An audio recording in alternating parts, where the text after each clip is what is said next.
반갑습니다. 저는 사단법인 국학원 광복의병연구소의 학술이사로 있는 이동호라고 합니다. 여러분, 8월 15일 하니까 어떤 것이 떠오르십니까? 빨간 날, 쉬는 날, 광복절? 네, 이번 시간에는 광복절의 의미에 대해서 한번 생각해 보는 그런 시간을 갖도록 하겠습니다. 먼저 8월 15일 날짜에 대한 이야기인데요. 이 8월 15일이라는 것은 두 가지 의미를 가지고 있습니다. 첫 번째는요, 우리나라가 1910년 8월 29일 날 일본에 의해서 국권이 피탈당하고, 그리고 34년 11개월이 지나서 우리 국권을 회복한 주권 회복의 날이라는 의미로 첫 번째 의미가 있고요. 두 번째 의미는 뭐냐면은 그 3년이 지나서 1948년 8월 15일 대한민국 정부가 정식으로 수립되었다는 의미가 있습니다. 사람들이 잘 모르는 일이 있는데요. 우리 임시정부가 1919년 3월 1일 3.1 만세운동 이후에 이제 만들어지잖아요. 그런데 임시정부가 언제까지 지속됐다는 의미에 대해서는 잘 모르시더라고요. 정확히 1948년 8월 15일까지 지속이 되었습니다. 그리고 두 번째, 광복절에 대한 의미를 말씀드리고자 합니다. 자, 우리가 왜 독립절이나 해방절이 아니고 광복절이 되었을까요? 광복절이 제정된 것은 1948년 8월 15일 대한민국 정부가 수립되면서 광복절이란 명호가 내려집니다. 독립이라 그러면 스스로 선다는 자립적인 의미를 가지고 있습니다. 이 독립을 하기 위해서 우리는 피나는 노력을 34년 12개월 동안 끊임없이 진행하게 되었습니다. 광복을 막기 이전에, 직전에도요, 1941년 11월 28일 대한민국 건국강령을 발표했고요. 그리고 대한광복군이 있었지 않습니까? 그리고 정식으로 일본의 선전포고까지도 했습니다. 다만 우리가 국내 진공작전과 더불어서 이 광복을 우리 손으로 독립을 되찾기 위해서 노력을 했으나 어떻게 됐습니까? 어느 날 소식이 하나 들려왔습니다. 히로시마에 원자폭탄이 터졌죠. 그러면서 김구 스님은 땅을 치고 안타까워하셨다는 그런 말씀을 나누셨습니다. 말씀을 하셨고, 뿐만 아니라 수많은 우리의 독립군들은 정말 이렇게 땅을 치면서 이렇게 안타까워하셨던 그런 모습을 보이기도 했었습니다. 왜냐하면은 우리 힘으로, 우리 피로 찾은 독립이 아니었고, 다른 나라의 힘에 의해 가지고 찾게 되는 뜻하지 않은 결과를 믿게 됐거든요. 두 번째, 해방이라는 의미는요, 어떻게 보면 어떤 굴레에서 내가 벗어났다는 의미의 피동적인 의미를 가지고 있습니다. 그렇지만 우리가 피동적으로 우리가 독립을 기다리기만 있지는 않았죠. 우리는 피 흘려서 싸웠고, 제가 이쪽 조사를 해보니까요, 정말 그때 당시에 대한민국 모든 분들이 거의 모두 99.9%의 사람들이 함께 독립운동에 투신했구나 하는 느낌마저 이렇게 일더라고요. 자료가 너무 많이 나와요. 많이 사라졌지만 많이 나오는 자료를 통해서 그것을 느껴볼 수가 있었습니다. 그래서 우리가 세 번째 의미로서 이렇게 해석하기도 합니다. 광복절. 왜? 우리가 순수한 우리 힘에 의해서 광복을 맞이한 것도 아니고, 그렇다고 해서 우리가 피동적으로 끌려다녔던 것도 아니기 때문에 이런 광복, 다시 빛을 찾는다는 의미로 이것을 광복절이라는 이름이 명명됐다. 이렇게 호칭을 이렇게 지었다고 얘기하는 사람도 있습니다. 하지만 여기에 저는 한 가지 의미를 더해보고 싶습니다. 왜냐하면은 광복이라는 말은요, 이미 우리나라가 일본에 넘어갔을 당시에서부터 꾸준히 쓰여왔습니다. 1911년 신채호 선생에 의해서 만들어진 광복회가 있었고요. 1913년 대한광복단이 있었고요. 그리고 1915년 대한광복회가 있었고요. 그리고 이미 이제 1940년 만들어진 대한광복군, 이전에 대한광복군이 존재했습니다. 수많은 광복에 관한 내용들이 나와 있었고요. 그리고 순국 선현들의 기록에 보면은 끊임없이 광복이라는 말을 써왔습니다. 그 광복의 의미는 바로 우리가 주권을 회복하는 의미 이전에 우리의 진정한 영혼의 자유, 그리고 모든 국민들이 바라는 이렇게 성장의 자유가 내포되어 있다고 저는 그렇게 믿습니다.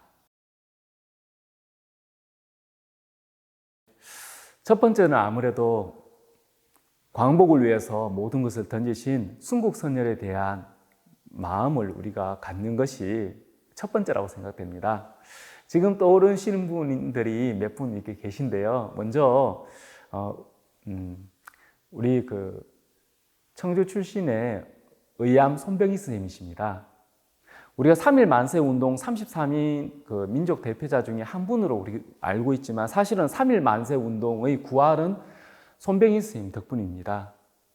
천도교의 가장 높으신 위치에 계셨던 분이 바로 손병희 스님이시지 않습니까? 사실 그 3.1 만세 운동은 손병희 스님을 비롯한 천도교 세력의 주도에 의해서 이렇게 이루어졌다고 봐도 과언이 아닙니다. 왜냐하면은 전국에 있는 많은 사람들을 이렇게 불러 모아가지고 있잖아요. 아침 6시부터 밤 9시까지 3주간에 걸쳐서 집중 교육을 이렇게 시켰습니다. 언제요? 3.1 만세 운동 전에요. 그리고 그때 복사기, 일종의 복사기죠. 그래, 윤정기, 요것들이 막 우리나라에 들어왔을 때인데 그것을 구입을 합니다. 그리고 어떻게 합니까? 찍어냅니다. 뭘요? 태극기를 찍어냈습니다. 사실 그때까지 태극기라는 그런 의미에 대해서 전국에 있는 사람들이 어떻게 그걸 알겠습니까? 동시다발적으로 일어났던 것은 계획적으로 움직이기 때문입니다. 그래서 끊임없이 그것을 돌려가지고요, 우리가 태극기를 만들어서 대한독립 만세라고 우리가 외쳤던 거였었거든요. 그 중심에 손병희 스님께서 계셨던 것입니다. 손병희 스님을 기억해 주시면 감사하겠습니다. 두 번째 떠오른 분은 아무래도 제가 역사학도다 보니까 신채호 선생님이 떠오릅니다. 신채호 선생님 조선상고사라든지 이런 분들, 우리 주체적인 역사를 이렇게 쓰셨고요. 스스로도 이렇게 그 책을 이렇게 쓰실 때 보면은 정말 우리가 주체적인 우리 역사 사관이 필요함을 역설하시면서 이렇게 많이 쓰셨습니다. 우리가 독립운동하는데 정말 이 신채호 선생님은요, 정신적인 큰 힘을 이렇게 주었다는 것을 우리가 잊지 말아야 되겠다, 이런 생각을 가집니다. 그리고 지금부터 소개될 두 분을 특히나 이렇게 기억해 주시면 감사하겠습니다. 첫 번째는요, 이상설 선생님이십니다. 헤이그 특사 사건으로 많이 알려져 있는데요. 헤이그 특사 사건 하면은 이준 열사를 우리가 떠올리기도 하는데요. 이준 열사가 이렇게 떠오르게 된 것은 헤이그에서 이렇게 돌아가셨죠. 네덜란드 헤이그에서요. 하지만 이 헤이그 특사 사건을 주도했던 분은 이상설 선생님이셨습니다. 실제로 기록에 의하면은 그러니까 정식 그 사신이 바로 이상설 선생님이셨습니다. 고종의 일지를 받고 네덜란드 헤이그로 가가지고 전 세계에서 오신 임원들을 대상으로 해가지고 이렇게 그 대한민국의 독립을 역설했고 일본의 부당한 불법적인 그런 행동에 대해 가지고 이렇게 역설을 했었던 그 중심의 인물은 이상설 선생님이셨습니다. 나머지 그 이희정 선생과 이준 선생님은 부사로서 기록되어 있어서요, 정사를 도와주시는 분으로 이렇게 기록이 되어 있습니다. 그래서 이상설 선생님을 다시 한번 떠올려 보셨으면 감사하는 마음에서 이게 말씀을 드리고요. 특히나 이렇게 그 헤이그 특사 사건 이후에, 그리고 이제 그때 당시에도 보면은 이게 걸석 재판에서 사형 선고를 받으신 분이 이상설 선생님이셨고, 나머지 두 분은 이렇게 보면은 이제 무기징역 이렇게 받으셨죠. 물론 이제 그것이 집행된 건 아니었습니다. 이후에 이상설 선생님은 권업회라든지 그리고 만주에 그 독립운동 하시는데 결정적인 역할을 이렇게 많이 하시게 되셨습니다. 그리고 마지막 네 번째 인물은 바로 예관 신기식 선생님이십니다. 한국혼으로 많이 알려지신 이 예관 신기식 선생님은 사실은 일본의 그 회유에 끝까지 넘어가지 않은 그런 분으로도 좀 잘 알려져 있습니다. 왜냐하면 이분은요, 대한제국 무관학교 출신이셨거든요. 정식 군인이었습니다. 군인이었는데 그때 당시에 일본은 이 무관학교 출신들의 군인들을요, 회유하려고 했던 작업들을 많이 하는데요, 신기식 선생님은 끝까지 그쪽으로 넘어가지 않습니다.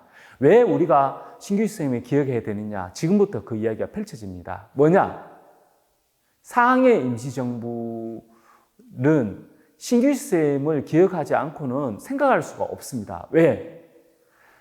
우리가 1910년 8월 29일 날 우리나라 국권을 잃어버리고 난 뒤에 신규 시스템은 국제 질서를 굉장히 잘 읽었던 분으로서 바로 상해로 넘어갔습니다. 그리고 뭘 했느냐? 이후 10여 년에 걸쳐서 상해 임시정부가 들어올 수 있는 터전을 닦게 됩니다. 그냥 닦은 게 아닙니다.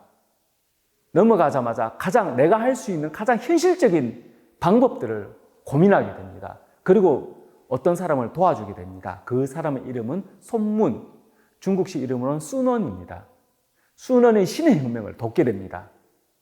순원에 있는 가장 핵심적인 사람들을 한 사람 한 사람 도와주게 됩니다. 그리고 뭘 받아냅니까? 바로 대한민국의 독립에 대해서 그분들의 호감, 관심을 받아냅니다. 그리고 상해에 있는 프랑스 조계지를 할양받게 됩니다. 3.1 만세 운동 이후에 대한민국 임시정부가 들어서는데 그 땅을 순원 덕분에 얻게 되는 것입니다. 이것은 굉장히 큰 의미가 있습니다. 왜? 프랑스 조계지이기 때문에, 즉 프랑스령, 프랑스 땅이라고 생각하면 됩니다. 그 상해 일부 프랑스령이기 때문에. 그렇기 때문에 일본의 그 외교력이 손을 뻗기 힘든 그런 장소였다는 것입니다. 굉장히 이 신규 시스템은 뛰어났던 것이었죠. 여기서 그친 것이 아닙니다. 그 땅만 확보하면 되는 것이 아니라 독립운동가들로 하여금 그것의 중요성을 알 수 있게끔 해야 되는 거죠. 그래서 수많은 독립운동가 분들께 상해에 온 독립운동가를 돕게 됩니다. 지금 또 이제 그런 기록들이 많이 남아 있는데요. 보면은요, 이 집을 하나 구입해가지고 7, 8명에 이르는 그런 유학생들이라든지 젊은 사람들, 그리고 독립운동가들을 한 사람 한 사람 도와주게 됩니다. 예.